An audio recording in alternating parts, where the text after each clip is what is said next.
Hi, everybody. Hi. I'm Patrick. This is my daughter, Serena, and this is my son, Jaden. And you're watching the fourth episode of the Registry Monetary System. Over the last 3 episodes, we talked a lot about how the Registry Monetary System was built, but we didn't really talk about why it was built that way. So this episode, we're going to do a quick recap of the things that we've learned over the last 3 episodes. And then we're going to talk about why it was designed that way. So let's get to it. The Registry Monetary System acts a lot like the fiat monetary system, where everyone's trying to fight to get the most money. However, the difference with the Registry Monetary System was that money never exchanges hands.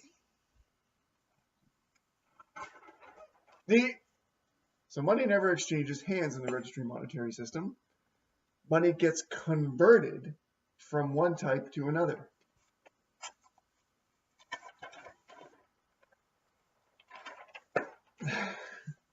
So money gets converted from one type to another. Money is owned by the individuals, and their ownership never changes. It only changes from one type, evolve, into another. So this conversion happens by every transaction going through the registry via a registrar. The registrar is a trusted computer system or person. The registrar is a trusted person or computer system. We talked a lot about how there are 3 different kinds of money, and there were many different kinds of money, and we've only gone through the first 3. They were charge, exchange, and value. We talked about how, as a purchaser, you offer some amount of exchange, and the registrar has the responsibility of converting that exchange into value. The amount of exchange that the purchaser has to present is a function of the amount of charge and value. Look it up as the amount of charge and value that the seller presents. And that charge and value gets converted into exchange by the registrar. And all of this money never changes ownership. It gets converted and returned to their owners. We also talked about charge and how everybody gets the same amount of charge as everybody else over the same amount of time. Time, charge. That design was set up so that we have a common commodity of time.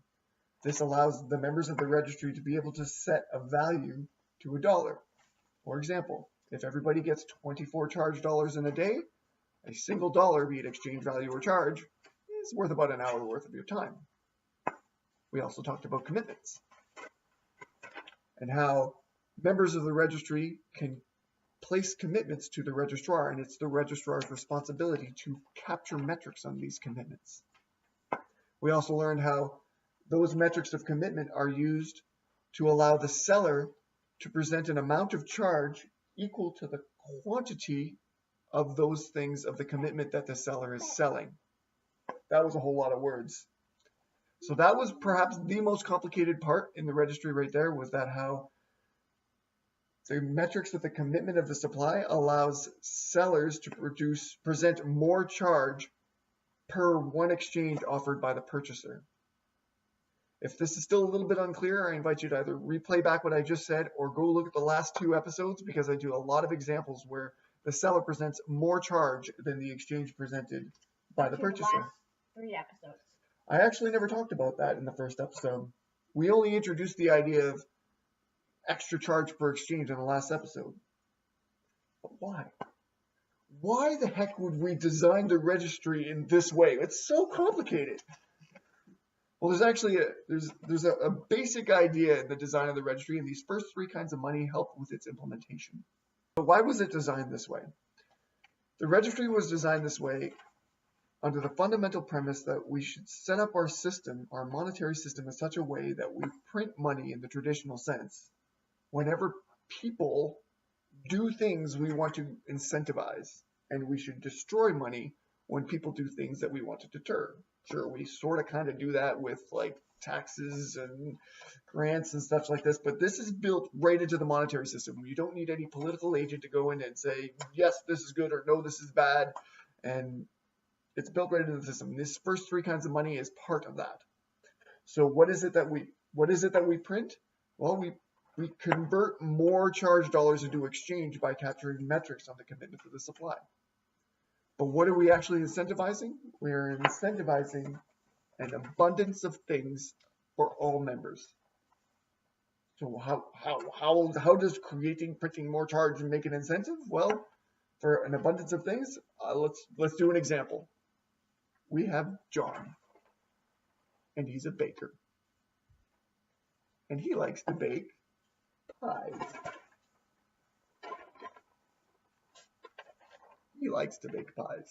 He's very good at making pies, and this is what he feels intrinsically motivated to do. So, John makes a pie. It takes him half a day to do it. He gets 24 charge dollars in a day, so because it took him about half a day to make it, he decides to post it on the registry for 12 charge dollars. If someone in the registry can convert 12 of his charge dollars into 12 exchange dollars, he would give them the pie. Various members of the registry approach John and ask him, how much are you selling your pie for? But it doesn't really work that way. They really need to ask, how much are you charging for your pie? And he just says, I'm offering 12 charge dollars. Purchasers look at the metrics of the supply of pies in the system, and there is only one.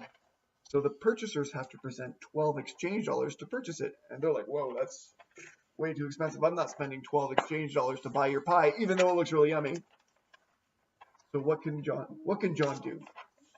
Well, just like in the traditional fiat sense, he can choose to either lower his prices and get less profit, or he could just give up and stop making pies because it's no longer profitable. Or he could do what he can do in the registry monetary system, which is to choose to produce one more. And that's the incentive for abundance. Let's see what happens if he chooses to do that. So let's say John decides to make one more pie. Now there are 2 pies committed to the registry, and he offers to sell it, and another purchaser comes by and realizes, hey, because there are 2, it's only going to cost me 6 exchange dollars to convert 12 of his charge dollars. Perhaps they'll say it's still a little bit too expensive, so what can John do? He can either give up, lower his prices, or make another one. And let's say he does. Now there are 3 pies in the system, and the purchaser that comes up, here, go ahead and bring up your next one there, Serena, you had it right. So now there are 3 pies for sale in the system on the 3rd day. He's still offering 12 charge dollars per pie, but it would only cost a purchaser 4 exchange to do it, and they agreed. 4 is worth it to them. So somebody decides to purchase the pie. They offer 4 exchange. Johnny offers 12 charge. The registrar converts the 4 exchange into 4 value, converts the 12 charge into 12 exchange. Transaction occurs, and now there are only 2 pies left in the system. What does Johnny do? He makes another pie. And this repeats over and over and over again, so long as if the natural incentive or the natural demand for the pies remain as they are. There's always going to be that one guy who's willing to spend the $4 for the pie. There will perpetually be 2 pies in the system all the time, ready for those guys to come in and buy that pie. Let's say it gets really popular. So, or maybe it gets less popular. So maybe he makes a few more pies.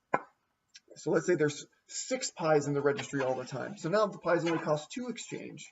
Okay, if he can hold on to 6 pies, like keep them in the freezer or something for a while, and it'll only cost 2 exchange for people actually buy it. And you can imagine such a system where if you made, like, say, 300 pies, the cost of that pie would be so insignificant for the purchaser. It's just, if you want the pie, you get the pie.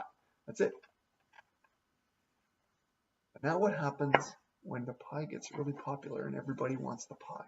Dun, dun, dun. Dun, dun, dun. And that's where we're going to talk about next.